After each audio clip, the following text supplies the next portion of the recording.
Aleluias. Senhor Deus Todo-Poderoso, Pai Eterno, Senhor, em nome de Jesus, neste momento, nós oramos, Pai, porque queremos mais. Queremos, Senhor, ser cheios do Teu Espírito. Meu Deus, tome agora o Teu servo, o diácono Leandro. Meu Pai, que através dele a Tua palavra venha achar lugar em nossos corações. Prepare e use com poder e graça. E aqueles que estão nos acompanhando em suas casas, em seus locais de trabalho, meu Deus, que ao ouvir esta palavra, possam guardá-la e colocá-la em prática. Abençoa ele, Pai. Capacita-nos mais e mais. Seja com ele, seja conosco, pois nós oramos em um nome de Jesus. Amém? Glória. Diácono Leandro. Amém. Mais uma vez eu quero cumprimentar a todo o povo de Deus com a paz do Senhor. Amém?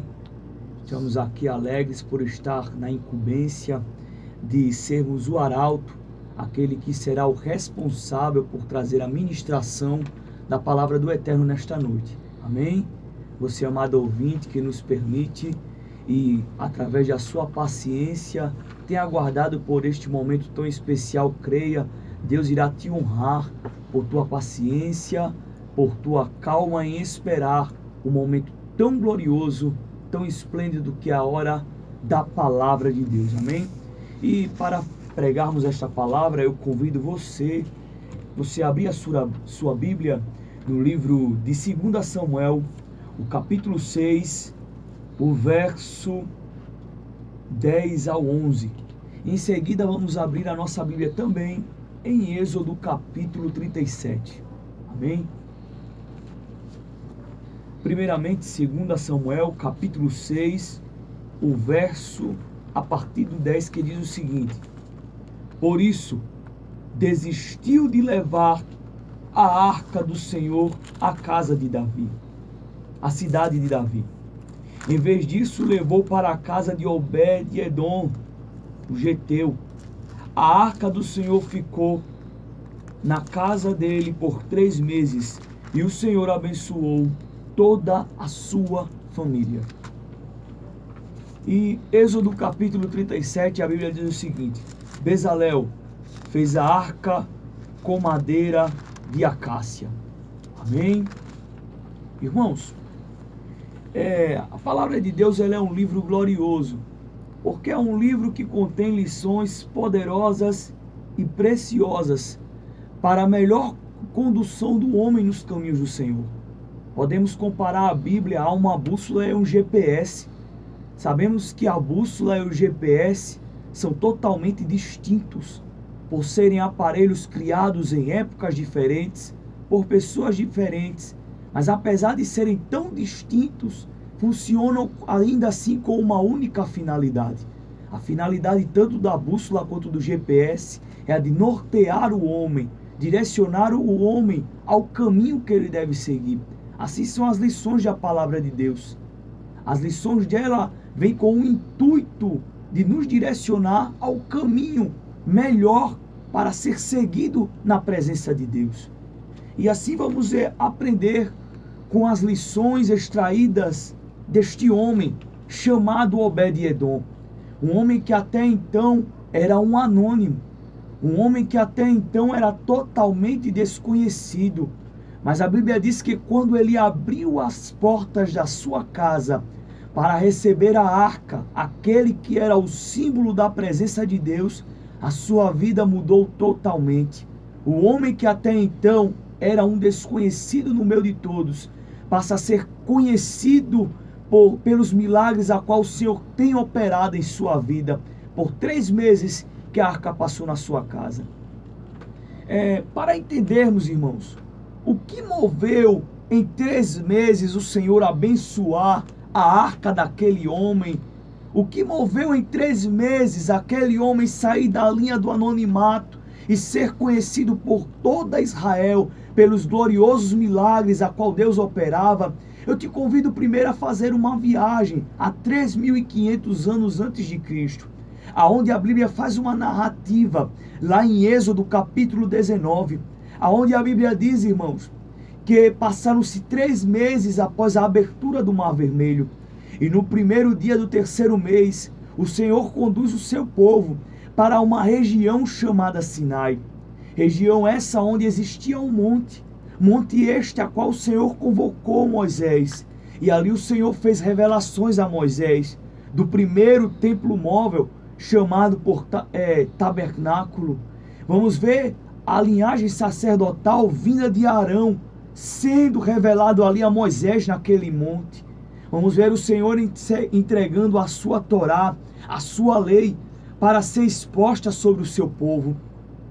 E o principal objeto, aquele que outro jamais existirá comparado a ele, conhecido por Aron Haberet, ou Arca da Aliança, Aron HaKodesh, Santa Arca, aquele que seria o símbolo da presença de Deus no meio do seu povo. E a Bíblia diz, e eu me alegro muito quando eu leio o Êxodo, capítulo 37, porque a Bíblia me faz recordar através desse versículo, a qual nós lemos, o segundo versículo em Êxodo capítulo 37, sobre a obra redentora, majestosa e transformadora do Espírito Santo na vida do homem. A Bíblia diz, irmãos, que não foi qualquer um que construiu a Arca da Aliança, não foi qualquer um que moldou aquele que seria o símbolo da presença de Deus, mas um homem chamado Bezalel, aonde a Bíblia diz que Deus derramou sobre ele o seu espírito, que lhe deu sabedoria em moldar tanto ferro, o ouro, o barro, a madeira, toda sorte de artifício. Aquele homem agora tem a capacidade de moldar através do Espírito Santo que está sobre a sua vida. E eu me surpreendo quando eu leio o Êxodo 37, porque a Bíblia me faz lembrar da obra que o Senhor tem operado em nossas vidas. Vamos lá, eu quero te convidar a refletir nesta noite. A Bíblia diz, irmãos, que não foi qualquer madeira que foi utilizada. O próprio Deus revelou a Moisés quem iria construir e os objetos que seriam utilizados. Um homem cheio do Espírito, como eu havia dito, chamado Bezalel. E foi qualquer madeira? Não. Uma madeira chamada acácia. Uma madeira nobre, forte, utilizada para a construção de palácios, utilizada até mesmo na construção do Templo de Salomão. Uma madeira muito boa, mas há um porém. Não era uma madeira fácil de ser manipulada. Não era uma madeira tão fácil de ser manejada. Apesar de ser uma madeira de qualidade, a acácia, ela era muito... uma das condições que mais dificultava na manipulação dela, era porque era uma madeira que apresentava resistência, uma madeira pesada e de traços imperfeitos. Apesar de ser uma madeira boa, era resistente, pesada e de traços imperfeitos. Por que eu me alegro quando eu leio o Êxodo 37? Porque da mesma maneira era com nossas vidas. Éramos feita uma acácia sem forma. Vivíamos em resistência, pois tínhamos resistência à vontade do Espírito. O peso do pecado estava sobre nós, que nos oprimia dia após dia, nos levando à perdição.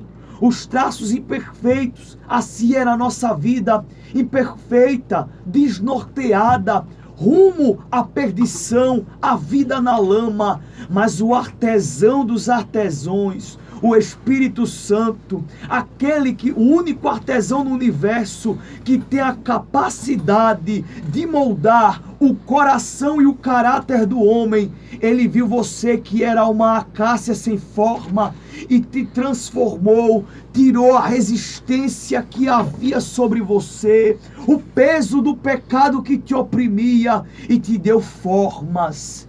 E hoje você tem a forma de adorador na presença de Deus.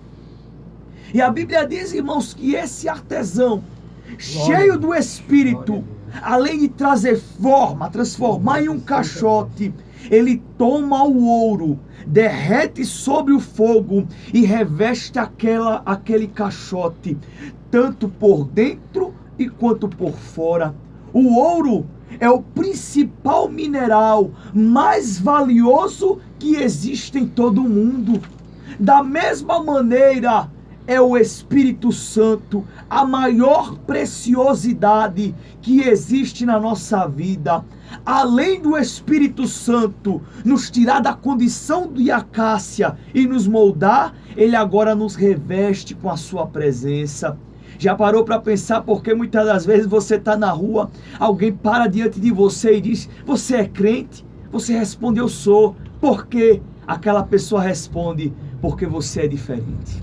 Aleluia. Porque algo diferente há em você, embora ela não saiba como responder, mas você sabe. O Espírito Santo que revestiu a tua vida, que moldou a tua vida e revestiu você com a presença dele. Uma preciosidade tão magnífica que a Bíblia diz no Salmo 51, que quando Davi percebe que iria perder a preciosidade chamada Espírito Santo, após cometer o pecado, usando Betseba e matando seu marido Urias, a Bíblia diz, irmãos, que no Salmo 51 ele ora dizendo: não me lances fora da tua presença e não retires de mim o teu Santo Espírito, aleluia. Porque Davi sabia, glórias a Deus, que o trono não era a garantia do Espírito, mas o Espírito Santo na sua vida era a garantia do trono. O cetro em suas mãos não era a garantia do Espírito, mas o Espírito Santo era a garantia do cetro. A coroa não era a garantia do Espírito Santo, aleluia, mas o Espírito Santo na vida do crente é garantia da coroa da vida eterna para aqueles que nele creem. Glória a Deus. Aleluia, glórias a Deus. E esse artesão agora, além de tomar a acácia, moldar a acácia, revestir a acácia com ouro, a Bíblia diz que ele coloca dentro daquele caixote o maná, a tábua e o cajado. E o que representa em nossas vidas o maná, a tábua e o cajado? Hoje fomos moldados pelo Espírito Santo, ganhamos formas, fomos revestidos da sua presença, mas muito mais que isso, dentro de nós, ele colocou a tábua, o maná e o cajado. A tábua que representa a sua palavra. João já diz em sua epístola que somos fortes, não pela nossa capacidade física ou intelectual, mas tão somente porque a palavra de Deus, ela está em nós. O Espírito Santo, ele introduziu a sua palavra. O salmista no Salmo 119, verso 11, ele diz: eu escondi a tua palavra no meu coração para não pecar contra ti. Eu escondi e foi colocada dentro. O Espírito Santo, além de nos moldar e nos revestir, ele colocou a tábua, a palavra alicerçada em nosso coração.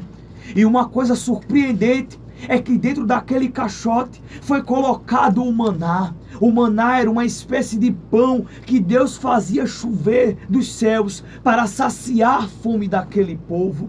O pão que representa o alimento. Só que uma coisa que eu acho curiosa é que o próprio Deus havia feito uma recomendação que o pão que caísse do céu, ele não poderia ser guardado, porque aquele pão estragava. Mas curiosamente, dentro da arca, aquele pão não estragava. E sabe o que é que eu percebo? Que da mesma maneira é da nossa vida. Uma vez que o pão genuíno que desce dos céus, que é a palavra de Deus, está dentro de vós, ela não tem prazo de validade, aleluia, ela é perpétua. O próprio Jesus disse em João, capítulo 6, verso 35, ele diz o seguinte: eu sou o pão vivo que desce do céu, quem vem a mim não sentirá mais fome, e quem crê em mim, este jamais tornará a sentir sede, aleluia. Aleluias. O pão genuíno, a palavra, muito mais do que a palavra, ele colocou o cajado. O cajado, no aspecto bíblico, é sinônimo de autoridade. Quando eu falo de autoridade, de cajado, dentro da Bíblia, me faz lembrar quando Moisés estava diante daquele mar, perguntando ele a Deus o que iria fazer. O Senhor dá uma ordem e diz: Moisés, lança o cajado sobre as águas e este mar se abrirá. Em outras palavras, lança a tua autoridade neste mar, e diante deste mar, diante da tua autoridade, este mar terá que se abrir. Aleluia. Autoridade dentro de um aspecto bíblico me faz lembrar da promessa que Jacó no seu leito fez a seu filho Judá, quando ele disse: e vós sois leãozinho protegido por leão, e sobre você estará o cajado, e quem ousa despertar o leão de seu sono.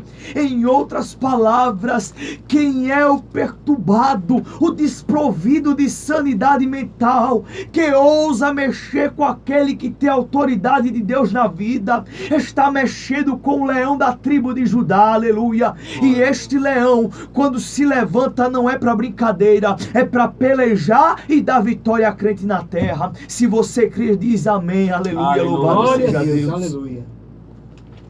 E a Bíblia diz, irmãos, que além de moldar em um caixote, revestir com ouro, colocar o maná, a tábua e o cajado, ele agora coloca uma tampa. Tampa esta que tem um nome chamado propiciatório. E o que havia nesta tampa? Existia nesta tampa 2 querubins. Querubins que estavam com seu rosto posicionado de maneira curvada, e suas asas cobriam tanto o seu rosto quanto o interior daquela arca. Aleluia. O que representa aquela tampa, glórias a Deus, fazendo uma comparação à anatomia humana, o que há em cima das nossas cabeças? O intelecto. Anjo representa a santidade, aleluia. Daí eu percebo o seguinte, que para que pouse a presença de Deus em nossas mentes, é necessário sermos puros, é necessário termos a santidade em nossas vidas. Não basta, aleluia, nos moldarmos como acácia, aleluia, sair da condição de acácia e ser moldado. Deve-se haver todos os dias a santidade em nossa mente, em nosso agir, para que pouse a presença de Deus em nossas vidas. Aleluia. Glórias a Deus. E nesse caixote agora moldado, existia 4 anéis.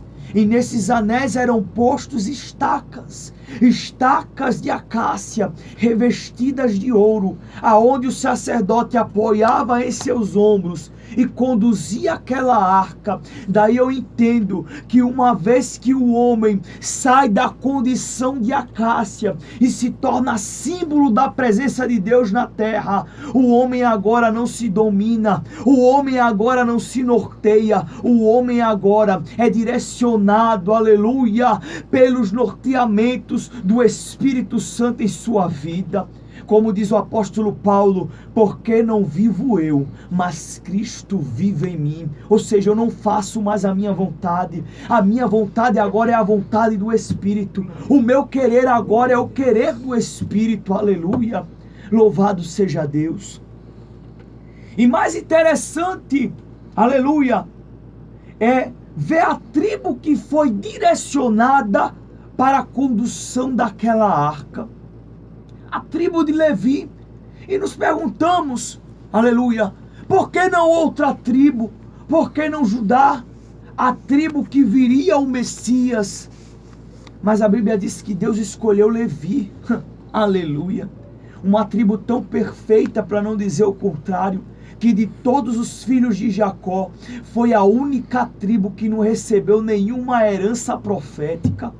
Uma tribo tão perfeita que a Bíblia diz que Levi usou, glórias a Deus, de aleluia, covardia contra o homem chamado Siquém, o matando a fio da espada, quando este Siquém havia feito a promessa de ter tomado a sua irmã em casamento. Ele, junto com seus irmãos, concordou com a proposta, mas usou de má fé, matando aquele homem na primeira oportunidade que teve.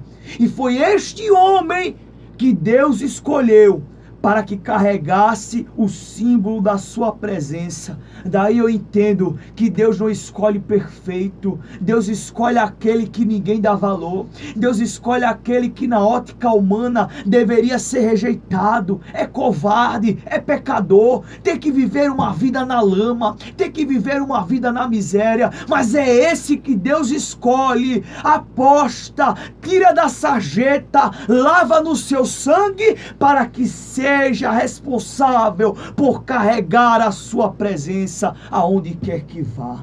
Aleluia, glórias a Deus. Glória a Deus. Falamos do objeto, mas esse objeto tem uma trajetória. Trajetória que começa lá em 1 Samuel capítulo 4, aonde de lavada, louvado seja Deus, 36 mil homens de Israel são mortos pelos filisteus, aonde a Bíblia diz que em meia guerra os homens estavam perdendo. Quem estava ainda era o período dos juízes, quem estava governando era Eli que agia com levianidade para com a presença de Deus. E agora o povo de Israel estava perdendo a guerra, e quando viram que a guerra estava sendo perdida, tiveram uma ideia: trazer a arca da aliança. E a Bíblia diz, irmãos, que fizeram tanta zoada a ponto da terra estremecer naquele momento. Louvado seja Deus. E os inimigos se sentirem acuados. Aleluia. Mas a Bíblia diz que foi inevitável. A derrota veio. 36 mil homens foram mortos a fio da espada. Eli, diante do susto da notícia, cai da cadeira e quebra o pescoço, a ponto da mulher de Finéias colocar o nome do seu filho e acabou. Foi-se a glória. E a arca da aliança, o símbolo da presença de Deus, é tirada do meio do povo. Sabe por quê, meu querido? Porque a presença de Deus, ela não compactua com levianidade. A presença de Deus, ela não compactua, aleluia, com quem não faz caso algum da presença, aleluia. Leva a presença de Deus a sério, meu querido. Não perca a presença por nada. Não permita, aleluia, que muitas das vezes a levianidade faça com que você leve uma vida desprovida, glórias a Deus, de preocupações em termos de zelar para com a presença de Deus em sua vida. E a Bíblia diz que a arca é retirada do meio do povo de Deus. A presença de Deus é tirada. E o mais interessante é que agora a presença de Deus não tem paradeiro. Vai para o templo de Dagon, causa todo um alvoroço contra aquele templo. A estátua amanhece caída e com a cabeça quebrada. Sai de lá, vai para Bet-Semes. Em Bet-Semes, os curiosos abrem e 70 homens são mortos. E assim vai seguindo sem paradeiro. Sabe o que é que a palavra de Deus me faz entender com isso? É que quem é símbolo da presença de Deus não para em todo canto, não vive em todo canto, não anda em todo canto, não cria laços com todo mundo. Quem anda segundo a vontade de Deus sai da condição de acácia e se torna símbolo da presença de Deus. Ele não vive em todo canto, aleluia, glórias a Deus. E até que para em Kiriat Jearim, e ali passa 60 anos na casa de Abinadab. 60 anos. E a Bíblia diz que não faz menção nenhuma de nada que aconteceu naqueles 60 anos. Até que Davi assume o trono, resolve buscar a presença de Deus, resolve buscar a arca de volta.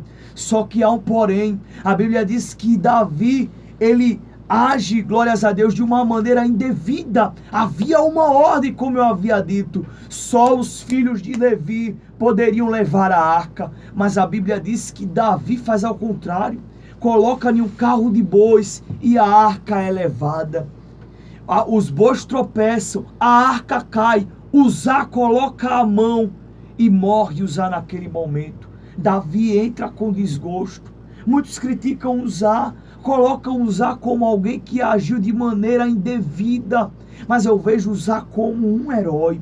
Alguém, irmãos, que mesmo inocente, com as melhores da intenção, evitando que a presença caia, aleluia, ele coloca a mão e morre, para que outro pudesse desfrutar a presença de Deus no seu lar. Sabe o que eu vejo isso? Como um ato profético, porque há 1000 anos depois surgiria um inocente que viria a esta terra com a melhor das intenções, aonde, aleluia, por causa disso teve que pagar com a sua vida, para que 2000 anos depois, hoje, nós pudéssemos desfrutar da presença de Deus em nosso lar. E a Bíblia diz, irmãos, glórias a Deus, que Uzá perece, morre, mas no entanto aquilo que causou a morte de Uzá agora traz benefícios para a casa do geteu chamado Obed-edom. Aleluia, glórias a Deus. E o homem agora que era o desconhecido passa a ser reconhecido por 3 meses que a arca parou lá e os grandes milagres que ela operou. Daí eu vejo um contraste muito grande. Enquanto em 60 anos nada aconteceu na casa de Abinadab, a Bíblia diz que em 3 meses Deus abençoou toda a casa de Obed-edom. Deus abençoou sua família e tudo que ele tinha. E aí nos perguntamos, qual o segredo de Obed-edom? O que Obed-edom fez para que em 3 meses a presença de Deus operasse aquilo que não operou em 60 anos na casa de Abinadab? E é isso que eu quero especular com vocês em rápidas palavras. Primeiro segredo de Obed-edom, coragem. Coragem, irmãos. Irmãos, para pensar direitinho. Imagine o que é um homem assistir o velório de alguém que foi fulminado pela Arca da Aliança e agora este homem abrir as portas da sua casa para receber aquela mesma arca. Gente, isso é coragem. Ele não pensou que poderia ser fulminado também, mas a Bíblia diz que ele abriu as portas da sua casa, um ato de coragem. Sabe o que eu entendo com isso? É que nós que abraçamos também a presença de Deus em nossas vidas, assumimos um ato de coragem, assumimos risco, e por amor, corremos o risco, nos tornamos carregador de cruz, esmagador de demônios. Por amor, somos entregues todos os dias como ovelhas ao matadouro, nos renunciamos dia após dia, mas ainda assim temos a convicção que sobre todas essas coisas somos mais que vencedor pelo aquele que nos amou. Glória a Deus. Coragem. Às vezes, irmãos, nada opera na casa de um crente, porque o crente ainda não tomou um ato de coragem, de abraçar a presença de Deus de verdade. Ainda está na linha do convencimento. O evangelho para ele veio e ele só abrangeu de maneira convencida e não convertida. Que possamos assumir o ato de coragem, agarrar o compromisso sério com a presença de Deus, para que ela venha operar em nosso lar. O segundo ponto que eu observo é ser servo. Como já diz o nome Obed, Obed, que no sentido etimológico, na raiz da palavra, quer dizer servo. E muitas das vezes há crentes que querem a bênção, mas não querem se colocar na condição de servir. Irmãos, Obed-edom vem de alguém que foi fulminado pela arca. Ele abriu a porta da sua casa. Ele poderia arrumar um motivo, uma desculpa, dizer que a casa não era propícia para receber um objeto tão glorioso. Mas a Bíblia diz que quando a proposta foi oferecida, ele não pensou duas vezes. Ele abriu a porta da sua casa e recebeu a presença como um ato de servidão à ordem do rei. Muitas das vezes há crente que quer desfrutar da bênção, mas não querem se colocar na condição de obediência. Irmãos, como já dizia Samuel, o obedecer é melhor do que o sacrificar. Irmãos, a Bíblia diz que obedecendo, servindo a Moisés, Josué, a Bíblia diz que Deus o honrou a tal ponto de, por um momento, aleluia, quando ele tomou a posição de líder, Deus deter o tempo em favor de Josué. A Bíblia diz, irmãos, que obedecer é tão glorioso que servia a Eliseu a Elias. No entanto, quando Elias foi tomado, Eliseu foi honrado, recebendo uma unção dobrada. O obedecer é tão glorioso que o próprio Jesus em Marcos, o Evangelho de Marcos, que sempre procurou distinguir Jesus como servo, o próprio Jesus disse: eu não vim para ser servido, eu vim para servir. E por causa dessa condição a qual Jesus se colocou, em servir à vontade do Pai e em favorecer o reino, Deus o honrou, fazendo ele assentar-se à sua destra, dando o nome que está acima de todos os nomes, aonde diante deste nome todo joelho se dobrará e toda língua confessará que Jesus é o Senhor. Aleluia, glórias a Deus. E o terceiro e último ponto que eu vejo em Obed-Edom, valorizar a presença.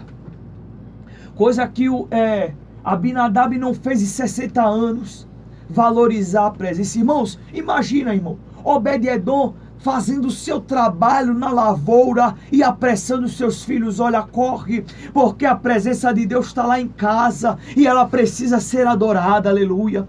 Obed-Edom fazendo seus afazeres, glórias a Deus, na sua pressa, sendo ali, ele ali no trabalho e a sua mente na arca, na presença, se apressando, porque a presença de Deus ela tem que ser adorada.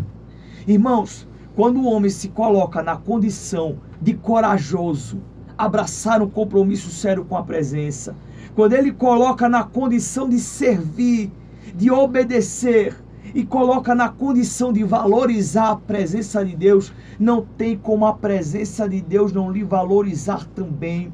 A Bíblia, Jesus já diz: buscai o reino dos céus e as outras coisas vos serão acrescentadas. Em outras palavras, aleluia, priorize o reino e o dono do reino lhe priorizará em todas as suas necessidades. E a Bíblia diz, irmãos, que Deus abençoou toda a casa de Obed-Edom.